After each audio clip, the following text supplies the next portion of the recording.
ایک مومن نے سوال کیا ہے، پوچھا ہے، یہ خطبہ سنا ہے انہوں نے آن لائن، اور پھر سوال پوچھا ہے۔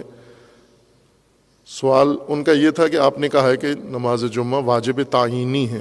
خوب ظاہر ہے میں علماء کی بات نقل کی ہے، اپنا فتویٰ نہیں دیا، علماء کی بات ذکر کی ہے، اور قرآن سے یہ کہا ہے کہ قرآن کریم کی آیت اسی فتویٰ کی تائید کرتی ہے۔ قرآن کریم میں جمعہ واجب تعینی ہے، اس میں کوئی شک و شبہ نہیں ہے، اور اس میں کوئی کسی فقیہ نے بھی اختلاف بھی نہیں کیا۔ یہ نہیں کہا کہ نماز جمعہ قرآن میں واجب تخییری ہے، یا قرآن میں نماز جمعہ مستحب ہے، یا قرآن میں نماز جمعہ جائز نہیں ہے، یہ کسی نے بھی دعویٰ نہیں کیا۔ اس بات کو سب نے مانا ہے کہ قرآن کریم کی نص کے مطابق، آیت کے مطابق جمعہ واجب تعینی ہے۔ بعد کے لیے یہ تشویش پیدا کی ہے، زمانہ غیبت کبریٰ کے لیے آ کر یہ تشویش پیدا کی ہے، ورنہ قرآن کریم کی آیت بالکل صریح ہے، اور قرآن کی آیت کسی زمانے کے لیے نہیں ہے، ہمیشہ کے لیے، قیامت تک کے لیے ہے۔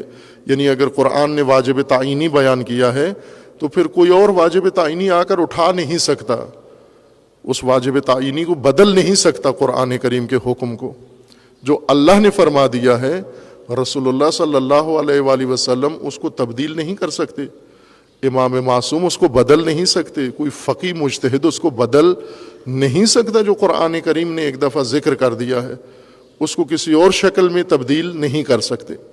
پس قرآن کریم کے اندر یہ تعین ہونا مسلم ہے۔ سوال انہوں نے یہ کیا ہے کہ اس وقت ہم بہت سارے مجتہدین کرام کے مقلدین ہیں جن کا فتویٰ واجب تخییری ہے، تو ہم کیا کریں، فریضہ ہمارا کیا بنتا ہے؟ مقلد کے لیے حجت فتویٰ ہے اپنے فقیہ کا ہی، انہی کی آپ کریں۔ ان کا بھی فتویٰ، مشہور فتویٰ موجودہ مراجع کرام میں سے اکثر کا، چند ایک ہیں جنہوں نے عدم جواز کا بھی دے رکھا ہے یا عدم وجوب کا بھی فتویٰ ہے، لیکن جو مجتہدین مسلم ہیں، محقق ہیں، جن کے اجتہاد میں شک و شبہ نہیں ہے، ان کی طرف سے یہ حکم ہے کہ واجب تخییری ہے۔ یعنی آپ کو اختیار ہے جمعہ پڑھیں تو آپ یہی اختیار کریں، جمعہ پڑھیں، واجب کی نیت سے پڑھیں۔ جن علماء کا فتویٰ وجوب تخییری ہے ان کے مقلدین وجوب کی نیت سے پڑھیں جمعہ۔ یوں نہیں ہے کہ چونکہ واجب تخییری ہے بس اس وجہ سے نہ جمعہ پڑھیں نہ واجب کی نیت سے پڑھیں، بلکہ ظہر پڑھ لیں، جمعہ ہی پڑھیں۔